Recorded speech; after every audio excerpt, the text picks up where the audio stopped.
Hello. 50 years ago today, a book was published 58 years after it had been conceived. The book was conceived in 1913 and the book was finally published on 7th of October 1971. Those of you who follow my YouTube channel would be aware as to which book I'm referring to. It is, of course, E.M. Forster's Maurice. And to mark this very special occasion, which is generally being ignored across the literary world for reasons that I think you and I can guess, but I intend to mark this very special day by making this video in which I will try to talk a little bit about the history of the conception and the subsequent publication of Maurice, and to talk a little bit about the afterlife of Maurice, how Maurice lives on, because Maurice does live on in other novels. So therefore, that is something that I intend to talk about today. Now, let's go back to 1913. And let us go back in particular to September 1913, which is when E.M. Forster had taken his mother to take the cures at Harrogate. And while E.M. Forster was in Harrogate, he decided to use this proximity to Millthorpe to visit Edward Carpenter. Now, Edward Carpenter had been exerting an influence on E.M. Forster for many, many, many years. If we look at E.M. Forster's diaries, then we can find Edward Carpenter mentioned in a diary entry as early as 31st of December 1907. Yes, so E.M. Forster had been reading queer writers very, very early on. In that reading list, there were other queer writers, such as somebody that you may have heard of called William Shakespeare. But then there were others as well, like John Addington Symonds, Walter Pater, Walt Whitman, definitely. So therefore, there were a lot of queer writers, not a lot, but a fair amount of queer writers that E.M. Forster was reading in 1907. This was a part of his reading list. And so therefore, when that visit happened in 1913 at Millthorpe, E.M. Forster by that time was already very well aware of Edward Carpenter's life and work. And indeed, Edward Carpenter was also a bit of a, what shall I say, some kind of a saint almost, like a saintly figure. And he was, living this very frugal life, as you know very well. He was growing his own vegetables, he was making his own sandals, and he was living with a working class man called George Merrill. So what happened on that particular visit, E.M. Forster visited Edward Carpenter on several occasions, but I think it was on the second or third occasion that something very strange happened. George Merrill touched E.M. Forster at the bottom of his spine somewhere, so just above the buttocks. And E.M. Forster mentions it, of course, in the terminal note, which he wrote in September 1960. And he writes that with that one touch, it is almost as though something happened inside E.M. Forster, and a novel was conceived at that very moment. So there you have the immaculate conception of a novel right there. So Maurice was really conceived out of a single touch at the bottom of E.M. Forster's spine by the lover of Edward Carpenter. Now, that novel gushed out. E.M. Forster did not have any problem writing Maurice at all. That is the first draft. He had no problems writing it at all. And so by 1914, the novel was written. And of course, those of us who are familiar with the novel will know the very famous dedication of that novel. Began 1913, finished 1914, dedicated to a happier year. And E.M. Forster himself did not know when that happier year would come. He was pretty much sure that it would never be published. But it's a novel that he just had to write. He showed it around a few friends, and the reviews were mixed, and it basically just lay at the bottom of his drawers, and he didn't do anything about it. Now, something that we will have to take into account is that Edward Carpenter was very heavily influenced by Walt Whitman. So much so that Edward Carpenter made his pilgrimage to Walt Whitman. So just as E.M. Forster was making his pilgrimage to Edward Carpenter's house, Edward Carpenter had made his pilgrimage to Walt Whitman's house. And he had done that. On two occasions. He had visited Whitman in 1877, and he had visited Whitman in 1884.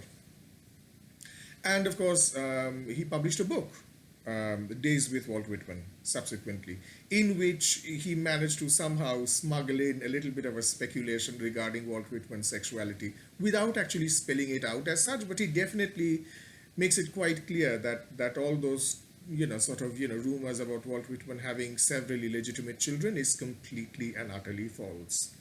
He never had sex with women. I think that is very, very clearly the fact. And the fact that he was inordinately attached to working class men is something that is equally a fact. Just as Edward Carpenter had his George Merrill, one has speculated that Walt Whitman had his Peter Doyle. But I'm digressing. So what I needed to stress on when talking about Walt Whitman and when I'm talking about Edward Carpenter is that in both these cases, these men who were sort of sophisticated, literate, very, very well read, their emotional relationships were with men not of their own class. And I think that is something that we really have to keep in mind, because that is exactly what happens in Maurice as well, is that when Maurice finally finds happiness, it isn't with somebody of his own class, it is with somebody from the working classes, or from the working class. Now, what also needs to be mentioned is that when E.M. Forster wrote Maurice, it does not involve any scenes of sex. And the reason why it does not involve any scenes of sex is for the simple reason that E.M. Forster at that time had not had sex. It is only when he goes to Egypt, when he goes to Alexandria in 1915, that in October 1916, E.M. Forster has his first full sexual experience in 1916. So that is 2 years after he had finished writing Maurice. But immediately after his stint in Alexandria, do the sex scenes go in? No. The sex scenes go in much, much later. They go in about 4 decades later, in the 1950s, when Isherwood is shown the manuscript of Maurice. And Isherwood says, Isherwood being Isherwood, he basically said, where's the sex? And E.M. Forster was very hesitant about it, and Isherwood was absolutely insistent that sex has to be there. E.M. Forster, when he wrote the novel, he was absolutely determined that a happy ending would be there. So, which is something that Isherwood had no problem with. Yes, of course there has to be a happy ending, but where's the sex? So it was the sex that was put in sometime in the 1950s. But even then, the novel wasn't quite the way we read it right now.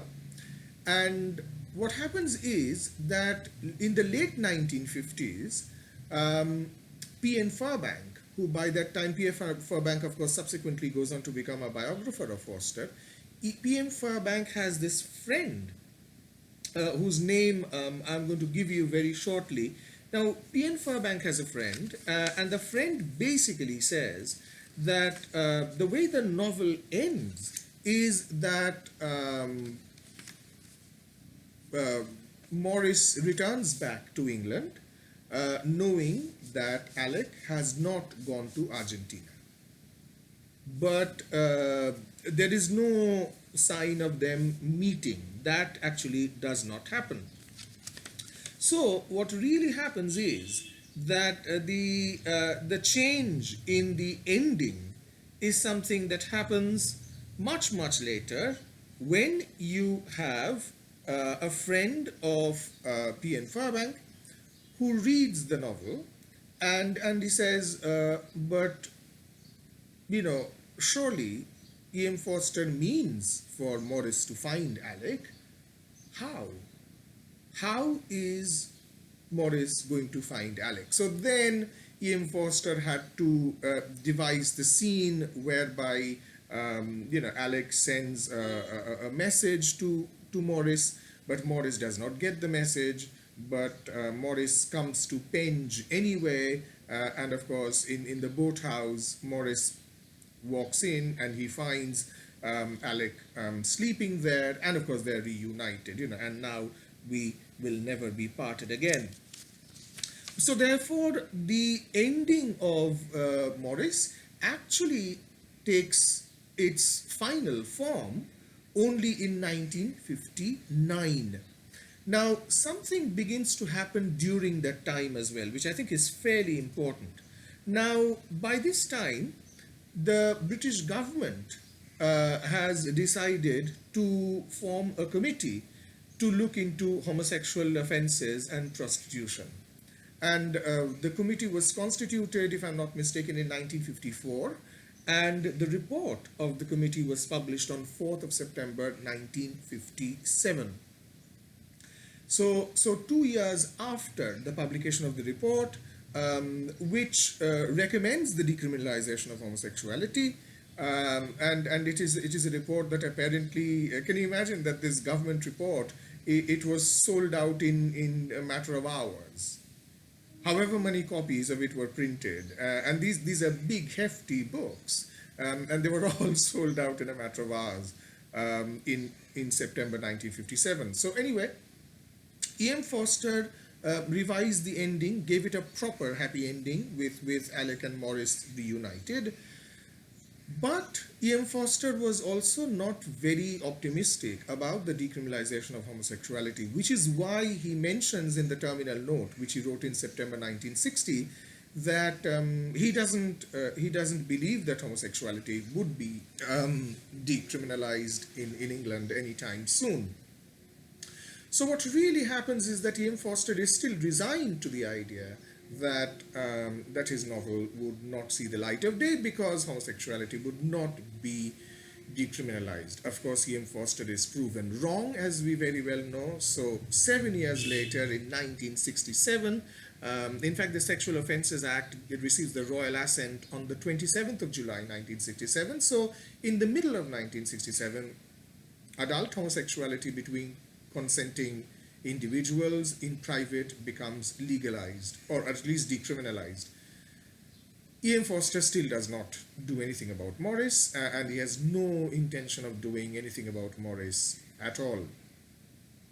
And then, of course, 3 years later, but by this time, what happens is that the manuscript, there are several manuscripts that P.N. Furbank apparently had advised E.M. Forster to make, and one of the manuscripts, and the most finished one, by this time has traveled all the way from England, or rather from Cambridge to California, into the hands of Christopher Isherwood.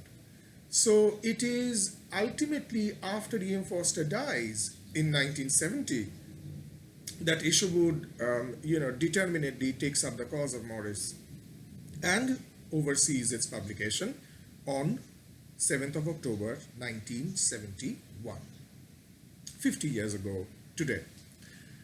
Why is Maurice important as a text? I think Maurice is important as a text for the very simple reason that when we talk about homosexuality, we somehow very often don't seem to think that class plays an important role, or in the Indian context, perhaps caste plays an important role, perhaps region plays an important role, perhaps religion plays an important role.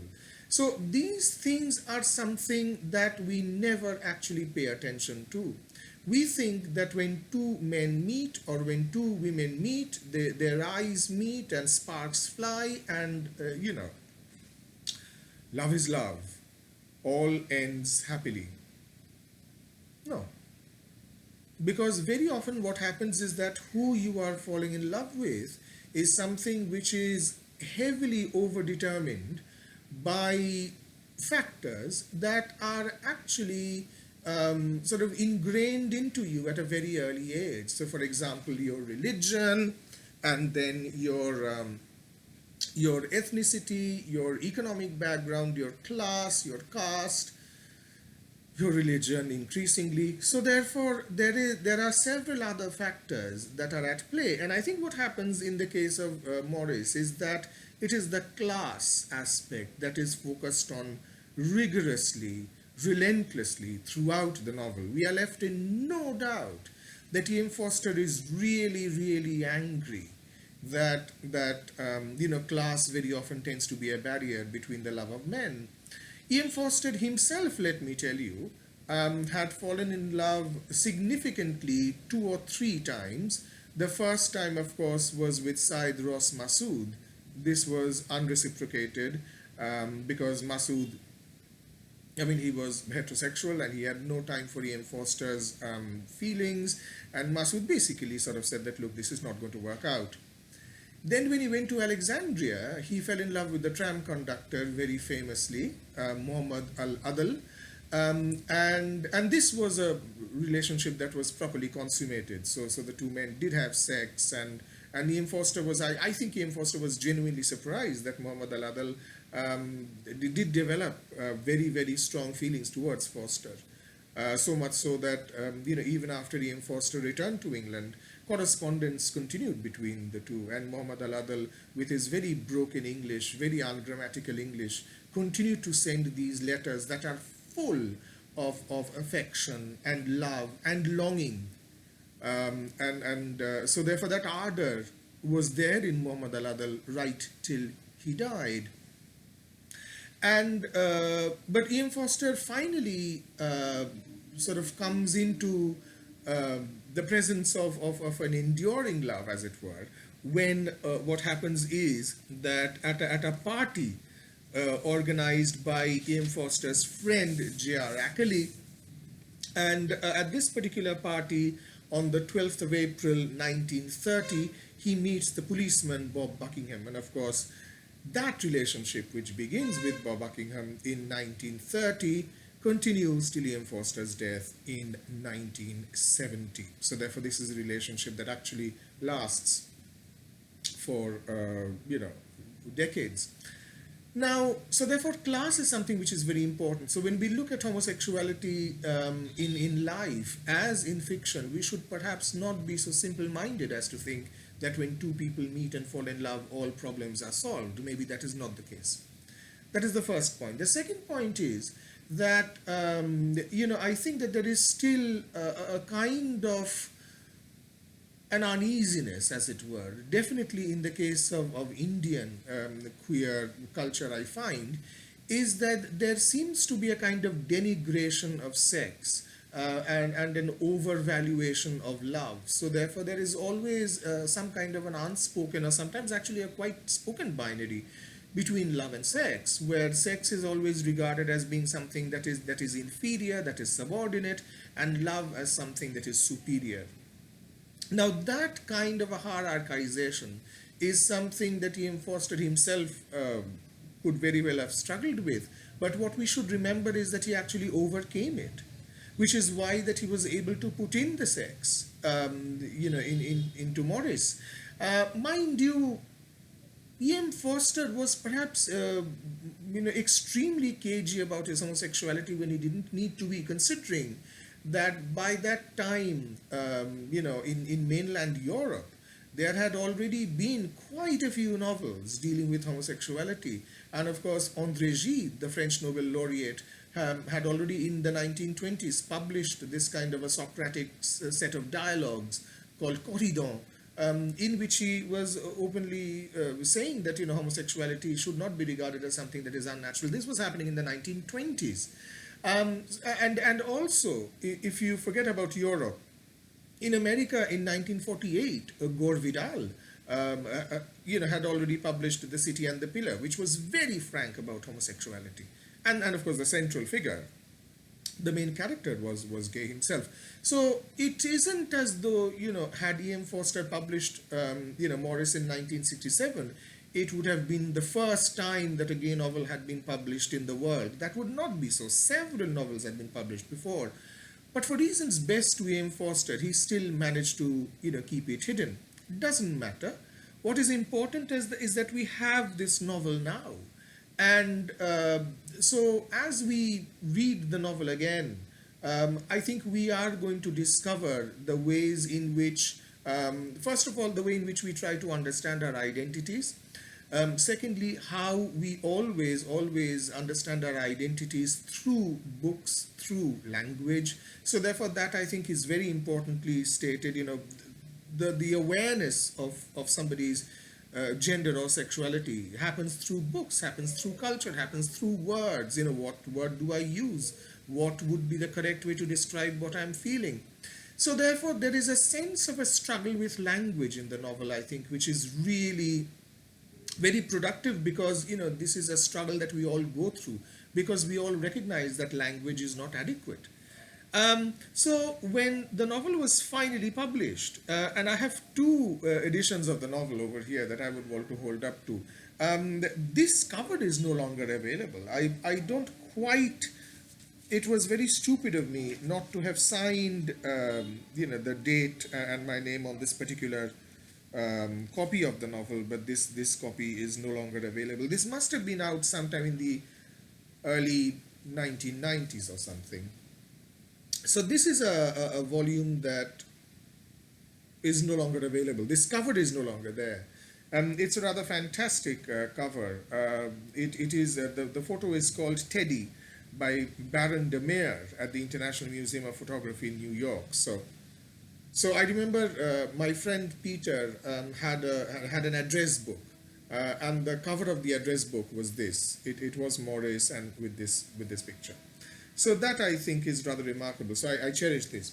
Also, 3 years ago, when I was in Bangalore on the 25th of August, which incidentally was the day before Isherwood's birth anniversary, I walked into a bookshop and I got this edition of Maurice, which is absolutely no longer available anywhere else. This was published sometime in the 1970s. Perhaps the first time, this is the first time that a paperback edition of Maurice was published in the US. It is from Bantam. And what is interesting is that there are 2 pages of reviews that are actually showcased over here. Let me just sort of hold that for you. Praise of Maurice. And so the New Yorker calls it the hand of a master. The New York Times says it may come as a surprise to many people that Maurice is not a sensational oddity. On the contrary, it is a major novel, a wonderful novel to read, rich, beautifully controlled, deeply moving, a timeless story, a drama about feeling and repression, a humane defense of individuality, in short, a complex work of art. Several other American book reviews are accepted from in the pages, but we don't know anything about the image that appears on the cover, which I think is a pity.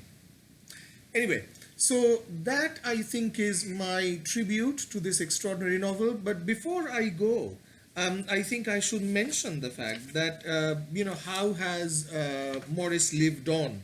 Maurice has lived on in the sense that now we have at least 2 novels in which you have characters of Maurice that appear. The first time this happens is, of course, you have Damon Galgut. Yes? So when Damon Galgut writes his novel, which is called The Arctic Summer, which was a novel that E.M. Forster himself meant to write, but he couldn't.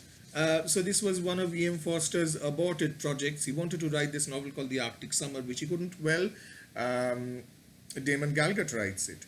And in that particular novel, Arctic Summer, Alec appears. as a character. So I think that is rather important. And now what we have is that we have Matthew Lopez's reinvention of Howard's End, in which this was a drama production in which Alec appears. Alec also makes a cameo appearance in Alan Hollinghurst's novel, The Swimming Pool Library. So I think that is something which we also keep in mind. And of course, most recently, we have Canzio's novel, simply called Alec, in which you see Maurice and Alec go through the First World War and sort of live through the First World War and all of that. And what is interesting is that E.M. Forster himself makes an appearance in Canzio's novel, and he appears under the name of Morgan. The novel is called Alec. So therefore, there is a way in which the novel has taken on a life of its own. There are novels that constantly bring back characters from Maurice. And I think that, this interest in Maurice was certainly helped in the 1980s, in 1987, in fact, by the astonishingly beautiful film that was made by James Ivory and Ismail Merchant, starring Hugh Grant. Yes, many of you will remember, starring Hugh Grant as Clive and Rupert Graves as Alec and James Wilby as Maurice himself. So, as we go back to the novel and as we enjoy this book, which is today 50 years old, I will wish you a wonderful time. COVID is not over. Do take care of yourselves, take care of those that you love, and do take care of your books as well. Dust them down, because this is something that we get into the habit of doing. We never quite take care of our books. Anyway, I hope to see you again sometime very, very soon. Bye-bye.